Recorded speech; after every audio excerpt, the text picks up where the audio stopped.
Hello hi నమస్తే నేను మీ Saritha welcome back to Saritha cooking and vlogs. ఈరోజు రెసిపీ వచ్చేసి టమాటో చారు అండి. సో నా స్టైల్లో టమాటో చారు ఎలా చేస్తానో చూపిస్తాను. టేస్ట్ అయితే చాలా బాగుంటుంది. ఇప్పుడు ఉన్న ఈ అంటే వెదర్కి అయితే ఎక్కువ అంటే చాలామందికి దగ్గు జలుబు అలాంటి ఫీవర్లు వస్తూ ఉన్నాయి కదండి. సో ఇలాంటి టైంలో కర్రీస్ అయితే అస్సలు తినాలనిపించదు, కాబట్టి మనం చారు ఎక్కువ ప్రిపేర్ చేసుకుంటాము. సో దానికోసం అయితే ఇప్పుడు ఒక 5 అయితే టమాటోస్ తీసుకున్నాను. ఇలా పైన కట్ చేసుకుని అయితే ఇప్పుడు ఇందులోకి కొంచెం చింతపండు వేసుకోవాలి. ఇలా వేసుకొని ఇప్పుడు కొంచెం అంటే టమాటాలు మునిగేంత వరకు అయితే వాటర్ పోసుకోవాలండి. ఇలా పోసుకున్న తర్వాత ఇప్పుడు కొంచెం సాల్ట్ వేసుకోవాలి. సాల్ట్ వేసుకొని అయితే స్టవ్ ఆన్ చేసుకొని ఇప్పుడు అంటే ఆ గిన్నె పెట్టేసి ఒక 10 మినిట్స్ వరకు అయితే బాయిల్ చేసుకోవాలండి మీడియం ఫ్లేమ్లో పెట్టుకొని. సో మనకి ఈ విధంగా అంటే పైన పొట్టు సపరేట్ అయ్యేంత వరకు అయితే ఇలా అంటే టమాటాలు ఉడికించుకోవాలి. తర్వాత మనకు కావాలంటే కుక్కర్లో పెట్టుకొని ఒక 2-3 విజిల్స్ పెట్టుకున్నా కూడా మనకు టమాటాలు మంచిగా ఉడికిపోతాయండి. సో ఇలా కాస్త చల్లగా అయిపోయిన తర్వాత మీ దగ్గర మ్యాషర్ ఉంటే మ్యాషర్తో కానీ లేకపోతే ఒక గరిటతో కానీ ఈ విధంగా అయితే మొత్తం మ్యాష్ చేసుకొని తర్వాత ఇందులో ఉన్న టమాటోస్ అన్ని చల్లటి వాటర్లో వేసుకుంటే ఏంటంటే అప్పుడు మనం అంటే చేతితో పిసికినా కూడా ఈజీగా అయిపోతుంది చేయి కాలకుండా. సో ఈ విధంగా కూడా ప్రిపేర్ చేసుకోవచ్చు అండి.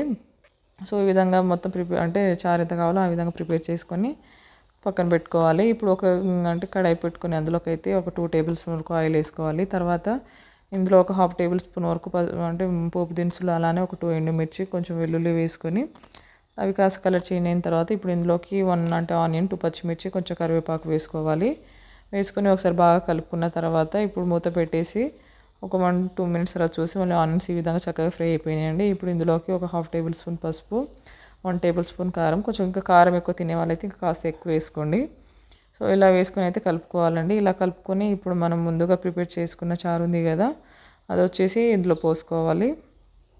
సో ఇందులో యాడ్ చేసుకోవాలండి. సో ఈ విధంగా యాడ్ చేసుకొని అయితే మనకు అంటే ఇంకా ఎంత వాటర్ కావాలనేది చూసి యాడ్ చేసుకోండి. అంటే ఎలా అంటే పులుపు అవన్నీ చూసుకోవాలి కదండి. సో ఎంత వాటర్ పడతాయి అనుకుంటే అంత అయితే వాటర్ పోసుకోవాలి.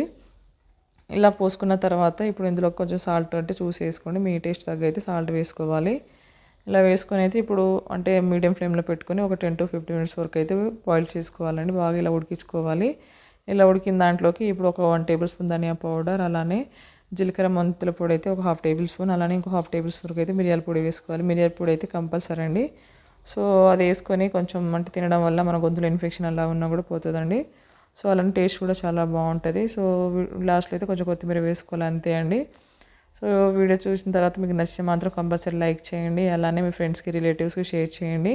మరిన్ని రెసిపీస్ కోసం నా ఛానల్ని సబ్స్క్రైబ్ చేసుకోండి. Thanks for watching.